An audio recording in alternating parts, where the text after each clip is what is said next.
কুরবানির একটা একটা গরুর নাম শুনবেন, শাকিব খান। কুরবানির গরুর নাম কি দিয়েছে? শাকিব খান, হিরো আলম, কিং খান, সুলতান, রাজা বাদশাহ, কালু। কুরবানির গরুর নাম। আবার মাঝে মাঝে শোনা যায় কুরবানির গরুর নাম পরিমণি। কথা কয় না, কথা কয় না। এদেশে এগুলো আছে না নাই? আবার ওগুলো হাজার, মানে বাজারে যখন ওঠে তখন কয় লাখ টাকা দাম হাঁকায়, 50 লাখ, 30 লাখ। এগুলো ভাইরাল হওয়ার জন্য এগুলো গরুর নাম রাখে। গরুর নাম শাকিব খান হয়? এ কথা কন না কে? গরু তো গরুই, আর আবার কিসের নাম? ওরই যদি নাম রাখেন তাহলে আমাদের নাম রাখে লাভ আছে? কয় গরুর নাম শাকিব খান, সুলতান, জায়েদ খান। মাঝে মাঝে গরুর নাম শুনতে, এটা সে এটা মোটা গরু, গতবার ঈদে কয়ার নাম ডিপজল, গরুর নাম বলে ডিপজল। এই হলো দেশের অবস্থা। আপনাদের মাঝে মাঝে এগুলো শোনেন না নাকি বানায় বলতেছি? এগুলো আছে না নাই? কয় অবশেষে বিক্রি হলো 30 লাখ টাকায় শাকিব খান। কথা কয় না, বেছে না? আবার হলে পেপারে ভিডিও হয়, মালা দেয় গরু, এই রং তামাশায়, এই সেলফি, এগুলো নাটক বাস করবেন না। আবার যুবকেরা দেখবেন অনেক সময় গরু জবাই করে সেই সেলফি ফেসবুকে দেয়। অবশেষে জবাই করলাম কুরবানির গরু, ওই হাটর থেকে সেলফি তোলা শুরু করছে, কিনার থেকে। এগুলো করতে দেবেন না বাচ্চাদেরকে। ইবাদতটা লোক দেখানো নয়, ইবাদতটা কার জন্য? কথা কি বুঝাইতে পারছি? ভালো করে বোঝার চেষ্টা করবেন বাজান। আমরা মনে করি কুরবানি করা মানে খালি গরু ছাগল জবাই করা। 7 জন ভাগে একটা গরু কেনে, 4 জন দড়ি ধরে টানে, পিছন থেকে 3 জন ঠেলে। এমন দুর্বল গরু যেই গরুর উপরে বয়স্ক ভাতা ওয়াজিব। কুরবানি স্থান পর্যন্ত হাঁটে যাওয়ার শক্তি নাই, কোলে করে নিয়ে গেছে। ইমাম সাহেব বলে ভাই এই গরু জবাই করেন না। বলে হুজুর ওপরে হাত দেখে গেল, ভিতরে গোস্ত সেট করা আছে, আপনি খালি জবাই করে দেন। এরকম দুর্বল গাবি জবাই করলে কিন্তু কুরবানি হবে না। আল্লাহ বলেন তাসুরুন নাদিরিন, চমৎকার হুষ্টপুষ্ট দেখতে সুন্দর একটা গাবি জবাই করা লাগবে। কুরবানির ওয়াজ আপনাদের মসজিদের ইমাম সাহেব করবে, আমি করব না। তবে যারা কুরবানি দিবেন 3টা জিনিস খেয়াল রাখবেন। এদিকে তাকান, এদিকে তাকান। আর একটা আয়াত শেষে বাকি আছে না, খুবই গুরুত্বপূর্ণ। ওখানে যুবক আর মহিলাদের একটু ওয়াজ করা লাগবে। এদিকে তাকান, আমার দিকে তাকান। 3টা জিনিস খেয়াল করবেন। 1 নাম্বার হলো যারা কুরবানি দেবেন নিয়ত সহি। ইন্নামাল আমালু বিন্নিয়াত, প্রত্যেকটা কাজ নিয়তের উপরেই নির্ভরশীল। নিয়তটাকে সহি করবেন যে কুরবানি আল্লাহর জন্য। কার জন্য?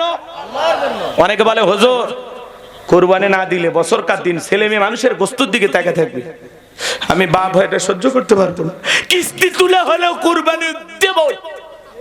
কথা কয় না হুজুর, নতুন মেয়ের বিয়ে দিছি, জামাই বাড়িতে গোস্ত না পাঠালে আমার মেয়ের এতগুলো কথা হোনায়া দেবে, আমার মেয়ের মান সম্মান থাকবে না, আমিও নতুন শ্বশুর হিসেবে কষ্ট পাবে।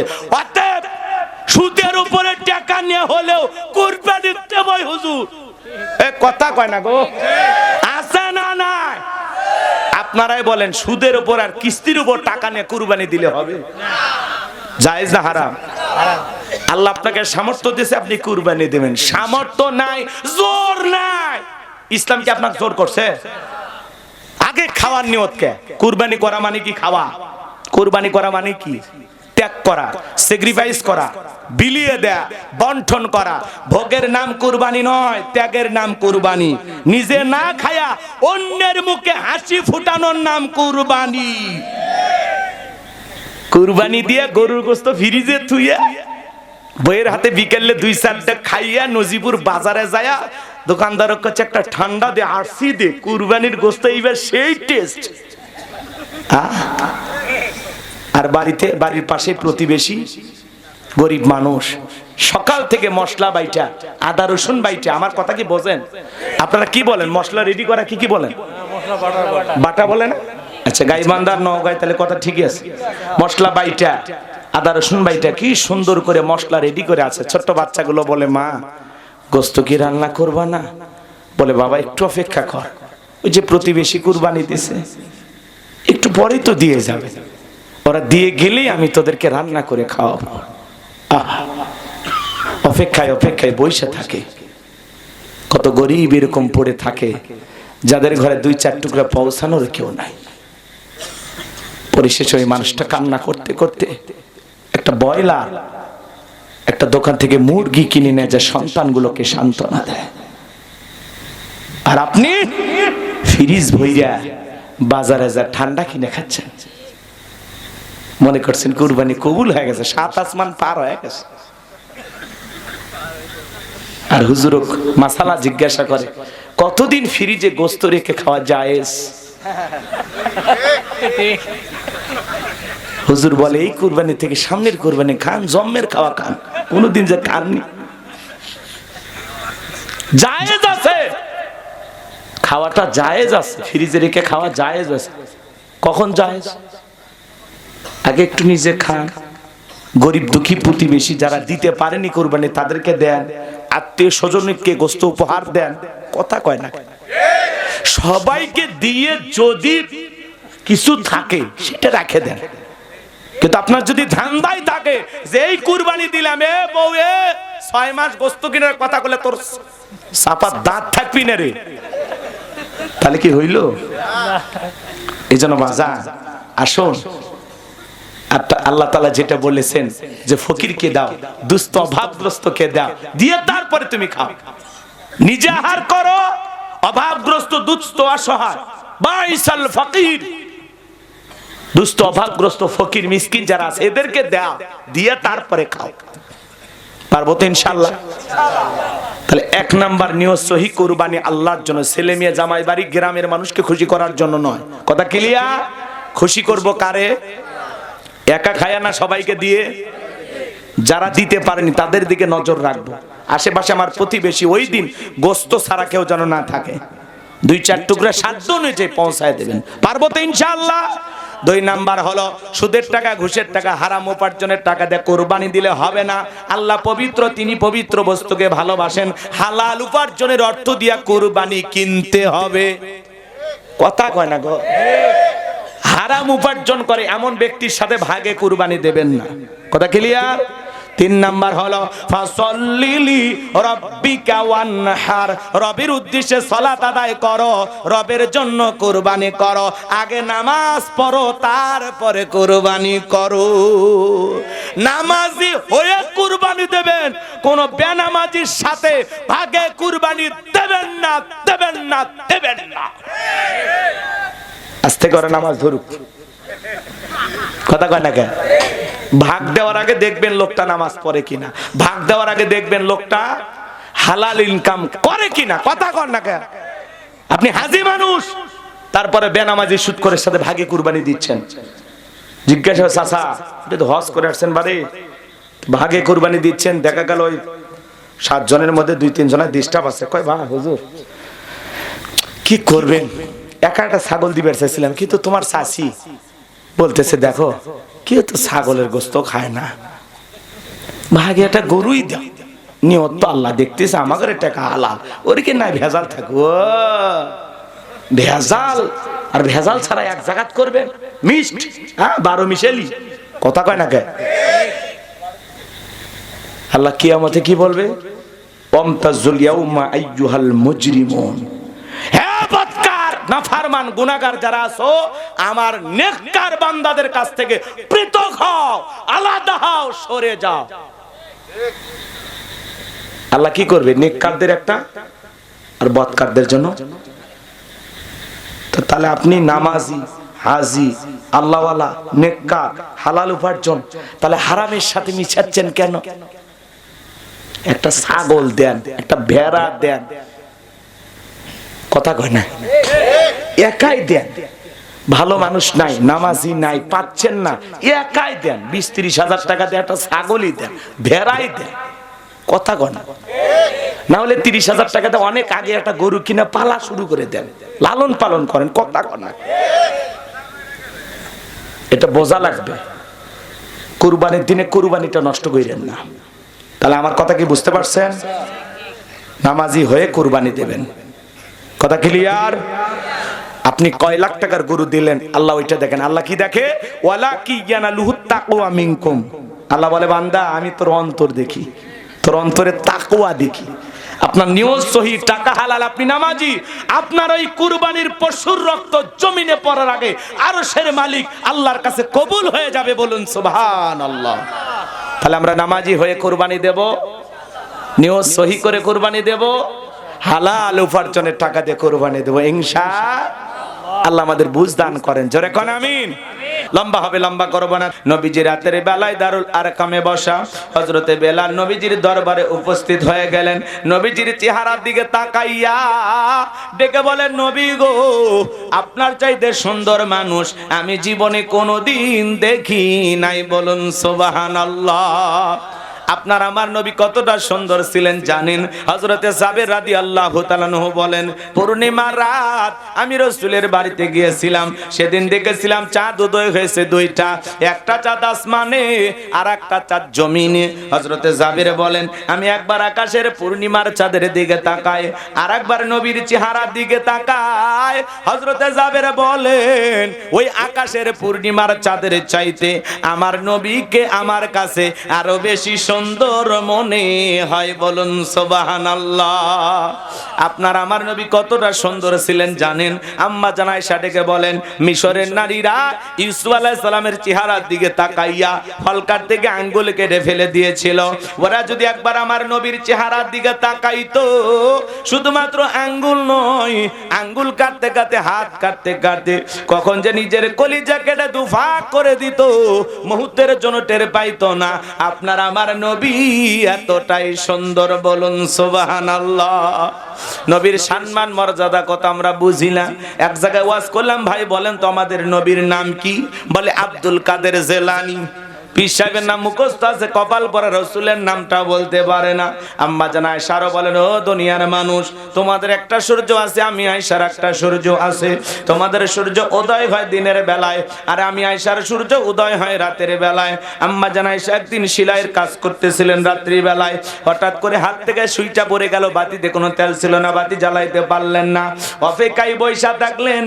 নবী যখন এশার সালাত আদায় করার পরে ঘরের ভিতরে প্রবেশ করে সর্বপ্রথম নবীজি আম্মা জান আয়েশাকে সালাম দিলেন। নবী ঘরে ঢুকে স্ত্রীকে কি দিলেন? সালাম দিলেন। একটু জোরে বলেন। তাহলে নবীর উম্মত হিসাবে এই আমল আপনার আমার ঘরেও চালু থাকার দরকার আছে না নাই? তাহলে বাড়িতে প্রবেশ করে স্ত্রীকে সালাম দিবেন, আসসালামু আলাইকুম রহিমা, কেমন আছো সোনা? ঘরের দরজাটা খোলো না, আমি তোমার লিটনের বাপ, তোমার দিওয়ানা। বউ খুশি হয়ে দরজা খুলে দেবে, কথা বলেন ঠিক কিনা? কিন্তু আপনার আমার ব্যবহার এত মিষ্টি না। ঘরের দরজা চিৎকার মারে ডাক দেয়, এ রুবেলার মা, এ দরজা খোল, বেশি দেরি হলে দরজা ভাঙে ফেলে দিয়া, আজ তোর পিঠের উপর কি যে হবি রে। ভিতর থেকে বউ বলে, এটা স্বামী না সেকেন্ড আজরাইল আছে না নাই? আমার ভাইয়েরা, স্ত্রীকে সালাম দিবেন। সালাম আছে যেখানে শান্তি আছে, সালাম আছে যেখানে সমাধান আছে, স্ত্রীকে সালাম দিবেন। আশেপাশে যদি লোকজন না থাকে, বইয়ের হাত ধরে মুসাফা করবেন। এ যুবক, কার হাত? এরা মনে এতিম, বউ নাই। তো যুবকেরা কথা বলো না কেন? এই পোলাপান, তোমরা কি ঘুমাই গেছো? একটু কথা বলো, আমি করবো আওয়াজ, আপনারা দেবেন আওয়াজ, জবাব দিবেন ঠিক ঠিক। আলোচনা হবে কমপ্লিট, শ্রোতাদের স্পিরিটে বারে বক্তার হিট, আলোচনা হবে জায়গা মতো ফিট। আগে বলতাম কিছু আজ প্যান্ডেলে, কিছু আজ অ্যাঙ্গেলে, এখন আর অ্যাঙ্গেলে না, যা বলবো সব ডাইরেক্ট। অ্যাঙ্গেলে বলার দিন শেষ, ডাইরেক্ট বলার বাংলাদেশ। কথা বলেন ঠিক কি না? চলুন, এই জন্য যুবক যারা আছে একটু আওয়াজ দিয়ে আমার সহযোগিতা করবা, তোমরা একটু আমার জায়গায় রাখবা। তোমাদের আওয়াজে বলে দিবে এই জায়গায় নরম চলবে না গরম চলবে, আওয়াজে অনেক কিছু কথা কন। একটু খালি আওয়াজ দেন, লিল্লাহি তাকবীর।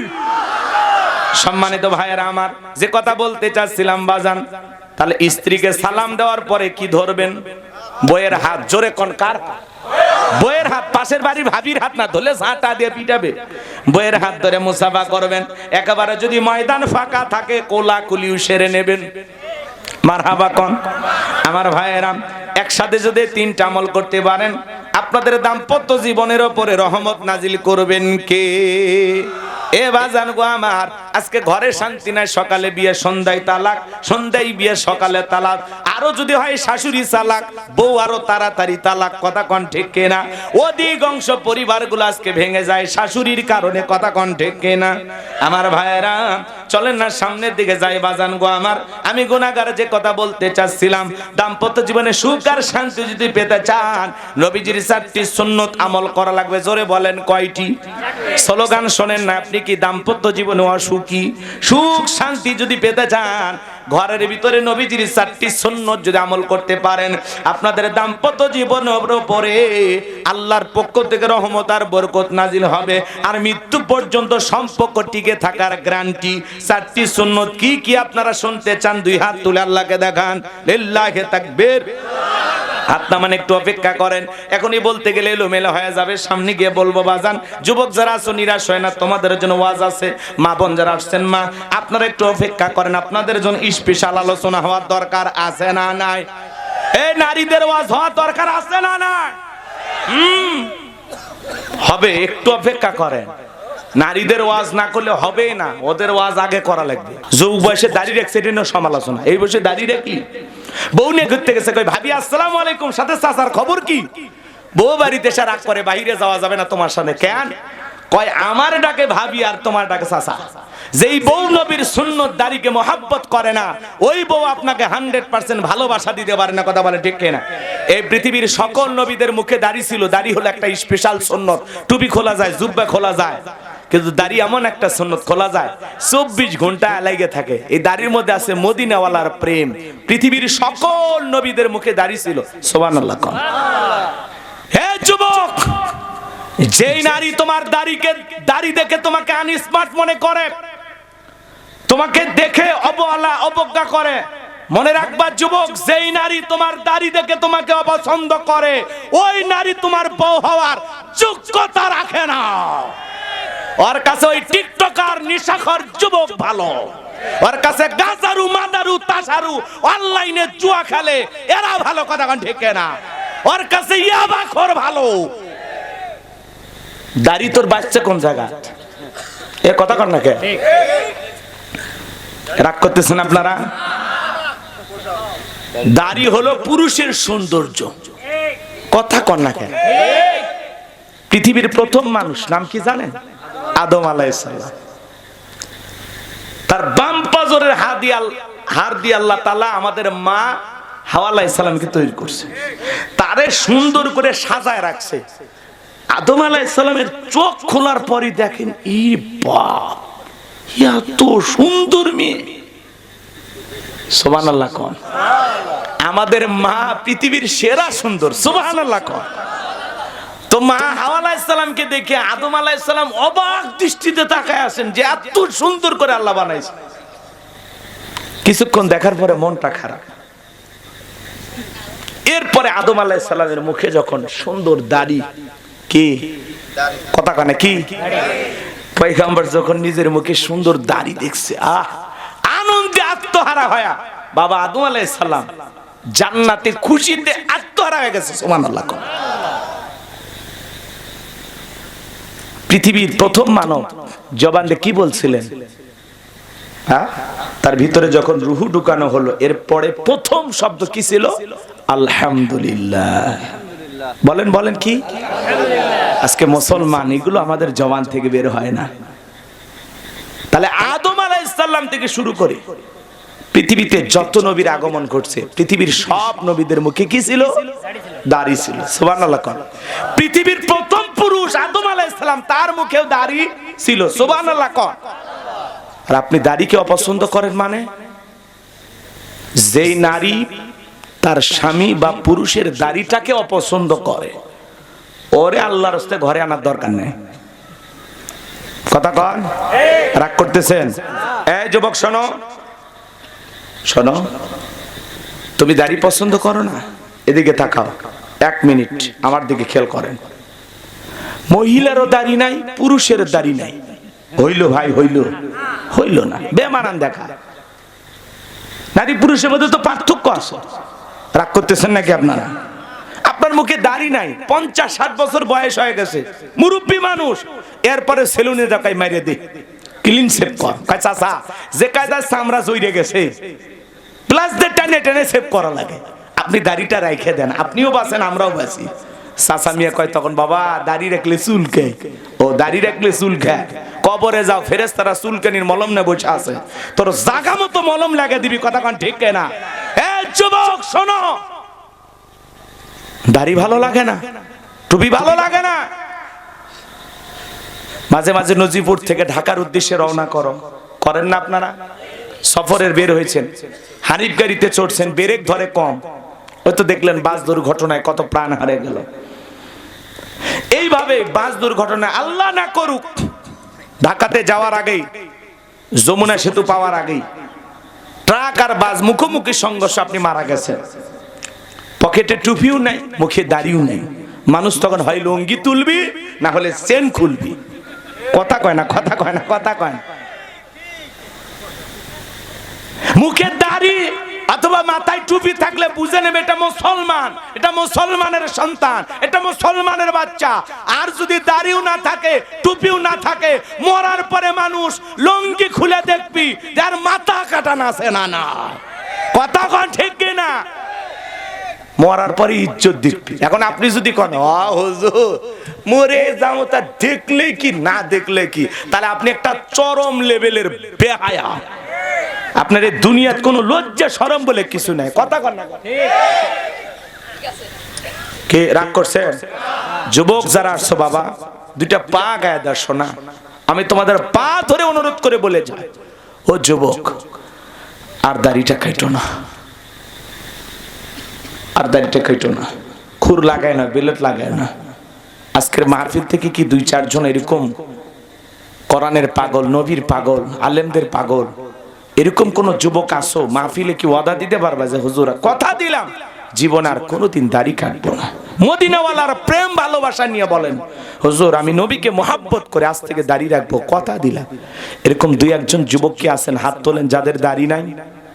2-1 জন কেউ আছেন? হাত তোলেন। শোনা ভাই আমার, এ ভাতিজা হাত তুলে ভালো করে তোলো বাবা। ওয়াদা দিয়ে ওয়াদা ভঙ্গ করা যাবে না। চাচা দাঁড়িয়ে আছে, আপনি না, যার নাই তারা হাত তোলেন। হ্যাঁ হ্যাঁ আপনি রাখবেন, আল্লাহ তুমি কবুল করো, জোরে কোন আমিন। যে ভাই আলহামদুলিল্লাহ, আলহামদুলিল্লাহ, এই যে 2-4 জন যারাই হাত তুলেছেন আল্লাহ হাতগুলো কবুল করেন, চিল্লা কোন আমিন। চলেন সামনের দিকে যাই বাজান গো আমার। আম্মা জান আয়েশা বলেন, নবীজি যখন সালাম দিয়ে ঘরের ভিতরে প্রবেশ করলেন, নবীজির চেহারার আলোতে সুইটা কই পড়ে আছে আমি পরিষ্কার দেখতে পেয়েছি। বলুন সুবহানাল্লাহ। পাইলে নিরালাই গো নবী, পাইলে নিরালাই, পাইলে নিরালাই গো নবী, পাইলে নিরালাই। 2 কদমে চুমু খাবো, 2 কদমে চুমু খাবো, চরণ ধুলি মাগবো গাই, পাইলে নিরালাই গো নবী, পাইলে নিরালাই। জোরে কোন মারহাবা, আরেকটু জোরে কোন মারহাবা। সম্মানিত ভাইয়েরা আমার, লম্বা হবে বাজান, লম্বা করার কোনো সুযোগ নাই। সবির নবীজির শান মান মর্যাদা কত জানেন? যে নবী, আহারে কেমন নবী পাইছি বাজান, যে নবী হ্যাঁ বললে তাম পৃথিবীবাসীর জন্য আল্লাহ পাক হালালে পরিণত করে দেয়, যে নবী না বললে তাম পৃথিবীবাসীর জন্য আল্লাহ পাক হারামে পরিণত করে দেয়। নবী যখন জমিনে পথ চলতেন, আসমানের মেঘ এসে নবীকে ছায়া প্রদান করতেন। বলুন সুবহানাল্লাহ। আসমানের চাঁদের দিকে ইশারা করলে চাঁদ 2 টুকরো হয়ে যায়, জমিনে পা তুললে মাওলা পাকের আরশে আজিমে পৌঁছে যায়। যে নবীর চেহারার উপরে মশা মাছি পড়া হারাম। নবী যখন ঘেমে যেতেন, আম্মা জানেরা নবীজির দেগের ঘামগুলো শিশির ভিতরে জমা রাখতেন। বিশেষ দিনে নবীজির দেগের ঘামগুলো সুগন্ধি হিসাবে ব্যবহার করা হতো। বলুন সুবহানাল্লাহ। নবীজি থুতু নিক্ষেপ করলে সেখান থেকে সুগন্ধি বের হয়। নবীজি ওযু করলে ওযুর পানি দিয়া সুগন্ধি বের হয়ে যায়। একটু জোরে কান সুবহানাল্লাহ। যেই ছাগলের স্তনে দুধ নাই, নবী হাত লাগায় দিলে দুধে পরিপূর্ণ হয়ে যায়। যেই খাবার 2-3 জন মানুষ খাবে, ওই খাবারে নবীর হাতটা লেগে গেলে শত শত মানুষ খাবার খেয়ে যেমন খাবার তেমনি থাকতো। কোন সুবহানাল্লাহ। নবীর সম্মান মর্যাদা কত বাজার, সারা রাত আলোচনা করেও শেষ করা যাবে না। কেমন নবী পাইছি বাজান, যেই নবীর চেহারার দিকে তাকাইলে পেটের ক্ষুধা নিবারণ হয়ে যাইতো। সেই নবীর কাছে বেলাল কথা মনে আছে না নাই?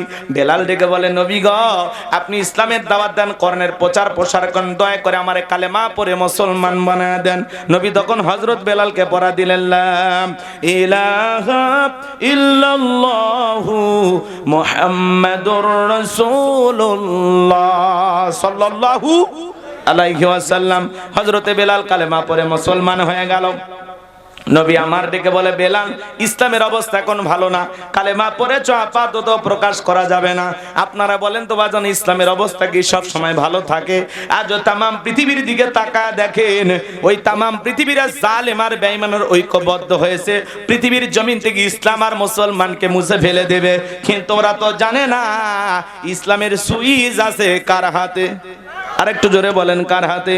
আমার আল্লাহ বলেন, ইউরিদুনা লিতুফিউ নূরাল্লাহি বিআফওয়াহিহিম আল্লাহু মুতিম্মু নূরিহি ওয়ালাউ কারিহাল কাফিরুন। সূরা সফ আয়াত নাম্বার 8। আল্লাহ রাব্বুল আলামিন জানিয়ে দিলেন, কাফেররা চাই মুখের ফুৎকারে দিনের আলোকে, ইসলামের আলোকে, কোরআনের আলোকে নিভায়ে দিতে। আমার আল্লাহ ডেকে বলেন, আল্লাহু মুতিম্মু নূরিহি, এই জমিনের দিনের আলোকে, কোরআনের আলোকে, ইসলামের আলোকে আমি আল্লাহ রাব্বুল আলামিন প্রতিষ্ঠিত করেই ছাড়ব। যদিও কাফের বেঈমানদের অন্তরে যত ধরনের জ্বালা যন্ত্রণা হোক না কেন, ইসলাম ছিল, ইসলাম আছে, ইসলাম থাকবে। ইসলামকে থামিয়ে দিতে আসবে যারা, আল্লাহ তাদেরকে থামিয়ে দেবে। কথা বলেন ঠিক কি না? নমরুদ, ফিরাউন, আবু জেহেল এরা যেমন ইসলামকে থামাইতে পারে নাই, বর্তমান পৃথিবীর যত বড় জালেম হোক না কেন, নেতানিয়াহু বলেন, ডোনাল্ড ট্রাম্প বলেন, ভারতের দাদা বলেন, ওরাও ইসলামকে থামাইতে পারবে না। ওদের জীবনের পতন নমরুদ ফিরাউনের মতোই হবে। কথা বলেন ঠিক কি না? যারাই মুসলমানের রক্ত নিয়ে খেলা করবে, ইসলাম আলাদের জীবন নিয়ে খেলা করবে, এদের জীবনের পরিণতি ভালো হবে না। এদেশেও যারা মুসলমানের রক্ত নিয়ে খেলা করেছিল, শাপলা চত্বরে আলেমদেরকে হত্যা করেছিল, এদেশের সোনার মানুষদেরকে মিথ্যা মামলা হামলা দিয়ে ফাঁসির দড়িতে যারা ঝুলিয়েছিল, হাজার হাজার লক্ষ লক্ষ মানুষকে, নিরপরাধ মানুষগুলোকে মামলা হামলা দিয়ে বছরের পর বছর জেলখানায় বন্দী করে রেখেছিল, আজকে তারা আছে, সব চলে গেছে। এটাই বাহাদুরি। মানুষের রক্ত নিয়ে খেলা করবেন, মুসলমানের রক্ত নিয়ে খেলা করবেন, শিশুদের রক্ত নিয়ে খেলা করবেন, আপনার জীবনের পরিণতি ভালো হবে না। কথা বলেন ঠিক কিনা? ওই যে কথায় আছে, কে কার ক্ষতি করে, নিজের ক্ষতি নিজেই করে। কথাকে বোঝেন নাই? মানুষের রক্ত নিয়ে খেলা করবেন, যার উপরে জুলুম করেছেন, অত্যাচার করেছেন, ওই মানুষগুলো যখন আহাজারি করেছে, আর্তনাদ করেছে, ওই আর্তনাদ আরো সে আজিমে পৌঁছে গেছে। কথা বলে ঠিক কিনা? জুলুম যখন বেড়ে যাবে, মনে রাখবেন, যে কোনো জালেম পৃথিবীতে যত জুলুম বেড়ে যাবে, বুঝে নেবেন তাদের পতন তত নিকটে। কথা বলেন ঠিক কিনা? রাতের গভীরতা যত বাড়ে, ভোরের সূর্য তত নিকটে। জালেমের জুলুম যখন বাড়বে, বুঝে নেবেন বিজয়টা খুব নিকটে। কথা বলেন ঠিক কিনা? বিজয় আমাদের হবে ইনশাআল্লাহ। যারাই জুলুম করুক, হাফেজ মাইরা, আলেম মাইরা, নিরীহ মানুষদেরকে মামলা হামলা ফাঁসি দিয়া কখনো ক্ষমতার চেয়ারে কেউ চিরকাল টিকে থাকতে পারবে না। কথা বলেন ঠিক না? আমরা তো ভেবেই নিয়েছিলাম মৃত্যু পর্যন্ত, কিন্তু আল্লাহর খেলা দেখেন। কথা কয়টাকে রাগ করতেছেন নাকি আপনারা? মাঝে মাঝে রাগ করলেও মোটর নাই, একটু মনে করায় দেবে লাগবে, কারণ এই দেশের মানুষের ভুলে যাওয়ার শক্তি বেশি, খালি ভুলেই যায়। 6 মাস আগে কি ঘটে, 6 মাস পরে আর একটু মনে থাকে না। যদি বলে ভাই ওই ঘটনা, কোন ঘটনা বারে, ওটা মনে আছে? কোনটার কথা? মানে এই দেশে এত ঘটনা ঘটে, আসল ঘটনা আমরা ভুলে যাই। একটা দেশের প্রধানমন্ত্রী পালিয়ে গেছে, অধিকাংশ মানে ভুলে গেছে, হুজুর যাক, আর কি করবেন? কথা কয় না, ওইলা মনে থুয়া লাভ আছে হুজুর? ও এত ঘটনা ঘটে গেল, আপনি মনেও রাখবেন না, ভুলেই দেবেন। এরকম ভুলে গেলে হবে হবে। আমাদের ভাই শরীফ ওসমান হাদিকে হত্যা করেছে, আমাদের মনে আছে? ভুলে গেছে। সম্মানিত ভাইয়েরা আমার, ও প্রিয় ভাইয়েরা, গুনাহগারের কথাগুলো একটু মনোযোগ দিয়ে শোনেন বাজান গো আমার। সারাদিন যদি বলি আলোচনা শেষ হবে না। নবীর কথা মনে আছে না নাই? বেলাল ডেকে বলে, নবী আমার জীবনের কোনো দাম নাই, আমার মনি বোমাইয়া। তাকে আমি বলেছিলাম উট দুম্বা ছাগল পেশাব পায়খানা করে দেয়, এই ঘরে থাকতে আমার বড় কষ্ট হয়, আমার জন্য একটা ভালো ঘরের ব্যবস্থা করে দেন। আমায় ডেকে বলে, বেলাল উট দুম্বা ছাগলের দাম আমার কাছে আছে, কিন্তু তোর মতো কালো হাফসি বেলালের দাম আমার কাছে নাই। নবী গো, আমার জীবনের কোনো দাম নাই, আপনি শুধু আমাকে দোয়া করে দেন আমি যেন মৃত্যু পর্যন্ত কালেমার পথে টিকে থাকতে পারি।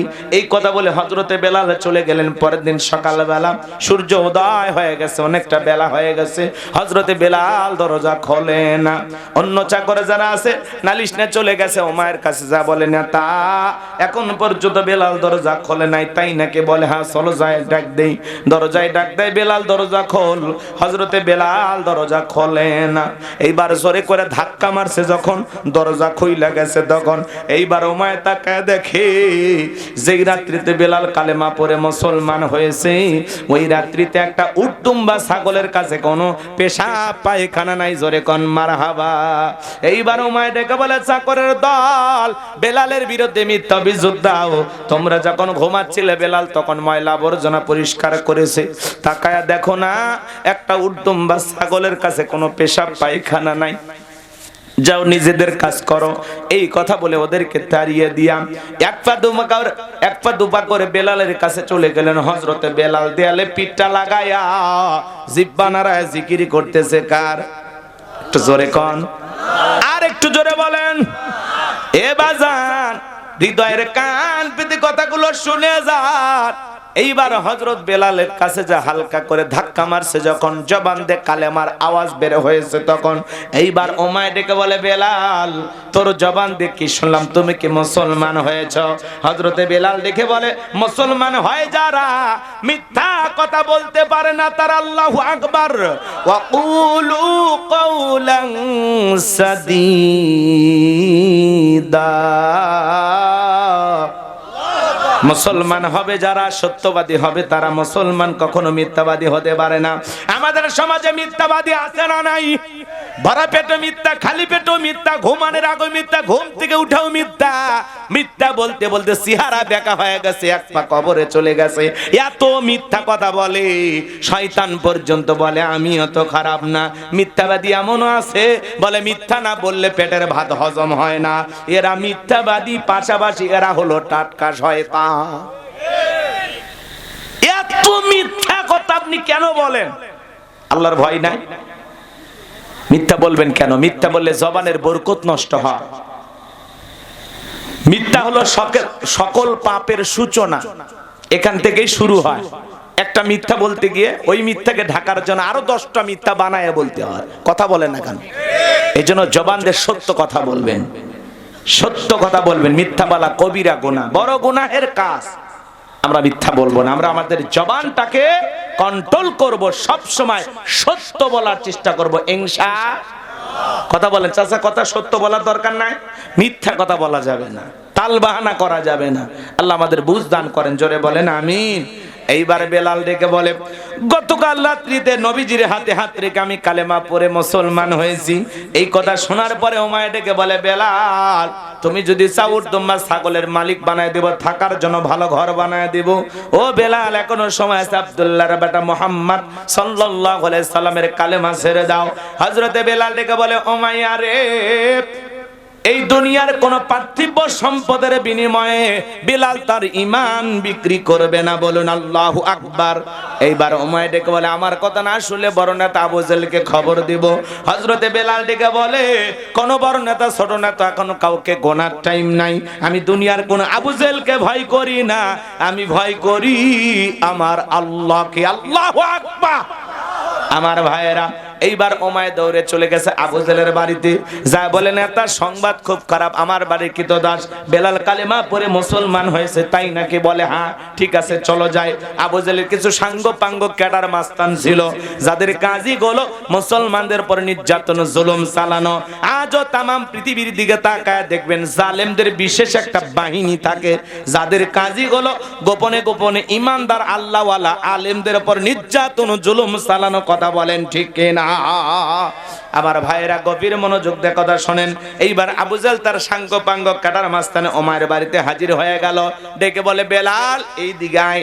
ও বেলাল, এসব কি শুনছি? তুমি নাকি আব্দুল্লাহর বেটা মুহাম্মদ সাল্লাল্লাহু আলাইহি সাল্লামের কাছে গিয়ে কালেমা পড়ে মুসলমান হয়েছো। হযরতে বেলাল ডেকে বলে, হ্যাঁ গতকাল রাত্রিতে নবীজির হাতে হাত রেখে আমি কালেমা পড়ে মুসলমান হয়েছি। এই কথা শোনার পরে আবু জাহেল ডেকে বলে, বেলাল তুমি যদি চাও উটদুম্বা ছাগলের মালিক তোমারে বানায় দেব, থাকার জন্য ভালো ঘর বানায় দিব, ব্যবসা বাণিজ্য যদি করতে চাও দিরহাম টাকা পয়সা যা লাগে দেব বেলাল। চতুর্থ নাম্বার প্রস্তাব হলো বেলাল তুমি যা চাইবা, তুমি চাইতে দেরি, তোমার চাহিদাগুলো পূরণ করতে আমরা দেরি করব না। হযরতে বেলাল ডেকে বলে আবু জেহেল রে, দুনিয়ার সব সম্পদ যদি আমি বেলালকে দিতে চাও, দুনিয়ার সব সম্পদ ছাড়তে রাজি, নবীজির কালেমা ছাড়তে রাজি নাই। বলেন আল্লাহু আকবার। আর একটু জোরে বলেন আল্লাহু আকবার। আমার ভাইয়েরা মনে রাখবেন, বেলালের মতো মুসলমান যারা পৃথিবীর টাকার কাছে বিক্রি হবে না, তারা কথা বলেন ঠিক কি না? কিন্তু আমাদের সমাজে মুনাফিক মার্কা মুসলমান যারা টাকার কাছে বিক্রি হয়, তারা টাকা পাইলে বাতিলের পাঁচাটা গোলাম হয়, টাকার জোরে ফতুয়া ঘরে, টাকা পাইয়া ফতুয়া দেয়, আছে না নাই? বস্তায় বস্তায় বাতিলের টাকার কাছে বিক্রি হয়ে যায়, আছে আছে। সুবিধাবাদ জিন্দাবাদ। ওই সমস্ত নামধারী মুনাফিক মার্কা মুসলমানের জন্য ইসলামের 12টা বাজছে, কথা বলে ঠিক কিনা? অমুসলিমেরা যতটা ইসলামের ক্ষতি না করতে পারে, নামধারী মুনাফিক মার্কা মুসলমানেরা তারা সবচেয়ে বেশি ইসলামের ক্ষতি করে, কথা বলে ঠিক কিনা? এই জন্য ওরা টাকা পাইলে এদিক সেদিক ফতুয়া ঘুরায়া দেবে, টাকার জোরে ফতুয়া ঘোরে। কথা কি বুঝছেন আমার ভাইয়েরা? বেলালের উত্তরসূরি যারা, এরা টাকার কাছে বিক্রি হবে না। এই কথা যখন বলল, আবু জেহেল ডেকে বলে বেলাল, এত বড় লোভনীয় প্রস্তাব দিলাম, রাজি হইলা না। সোজা আঙ্গুলে ঘেউ না উঠলে আঙ্গুল একটু বাঁকা করা লাগবে। এই কথা বলে যুবকদের লেলিয়ে দিল, চাবুক দিয়ে পিটাও। হযরত বেলালকে চাবুক দিয়ে পিটানো শুরু হলো। ওরা যত জোরে চাবুক মারে, বেলাল তত জোরে কালেমা পড়ে। চাবুকতে পিটাইতে পিটাইতে কালো চামড়া গুলো ফেটে রক্ত ঝরা শুরু হয়ে গেল। আবু জেহেল দেখে বলে বেলাল, চাবুকতে পিটাইতে পিটাইতে কালো চামড়া গুলো ফেটে রক্ত ঝরতেছে, তবু কি নবী মুহাম্মদ সাল্লাল্লাহু আলাইহি সাল্লামের কালেমা ছাড়বি না? হযরতে বেলাল ডেকে বলে আবু জেহেল রে, মারতে মারতে যদি মেরেও ফেলে দাও, জীবনটা দিতে রাজি, নবীজির কালেমা ছাড়তে রাজি নাই। বলেন আল্লাহু আকবার। এই কথা শোনার পরে আবু জেহেল ডেকে বলে, যুবকের দল, বেলালের পায়ে রশি দিয়া বাঁধো, উঠের পায়ের সঙ্গে লাগাও, আরবের উত্তপ্ত গরম বালিতে বেলালকে ছেঁচড়ে ছেঁচড়ে ঘোরাও। তাই করা হলো। আমার ভাইয়েরা, হযরতে বেলালের পায়ে রশি লাগাইয়া আরবের উত্তপ্ত গরম বালিতে ছেঁচড়াইয়া ছেঁচড়ে না ঘোরা হলো। আরবের বালিগুলো এত গরম, চাল দিলে মুড়ি হয়ে যায়। এত উত্তপ্ত ফুটান্ত গরম বালিতে বেলালকে ছেঁচড়াইয়া ছেঁচড়ানো ঘোরা গেলো। বাবলা গাছের কাঁটাগুলো জিব্বার ভিতরে পেরেকের মতো মারা গেলো। বিকেল বেলা নিয়ে এসে ডেকে বলে বেলাল, চাবুক দিয়ে পিটাইলাম, পাই রশি লাগাই এনে ঘুরলাম রে বেলাল, তবু কি নবী মুহাম্মদ সাল্লাল্লাহু আলাইহি সাল্লামের কালেমা ছাড়বি না? হযরতে বেলাল ডেকে বলে আবু জেহেল রে, মারতে মারতে যদি মেরেও ফেলে দাও, বেলালের নিঃশ্বাস থাকবে যতদিন, বেলাল কালেমার পথে টিকে থাকবে ততদিন। আল্লাহু আকবার। এইবার আবু জেহেল ডেকে বলে, এ যুবকের দল, বড় একটা পাথর নিয়ে এসে বেলালের বুকের উপরে চাপায়া দাও। বিশাল বড় একটা পাথর নিয়ে এসে হযরতে বেলালের বুকের উপরে চাপায়া দিয়া আবু জেহেল মনে করলো পাথরের চাপার আঘাতে বেলাল মারা যাবে। এই কথা ভেবে কাফেরা চলে গেল, হাত বাঁধা পা বাঁধা, বুকের উপরে বিশাল বড় পাথর, রক্তাক্ত জিহ্বাটা দাঁড়াইয়া চোখের পানি ছেড়ে দিয়ে বেলাল তবুও জিকিরি করতেছে। ও নওগাঁর বাবাজিরা, আপনাকে আমাকে জিকির করার জন্য কেউ মারে না, পিটে না, ধমক দেয় না, তবু আমরা কপাল পোড়া আল্লাহর জিকির করি না।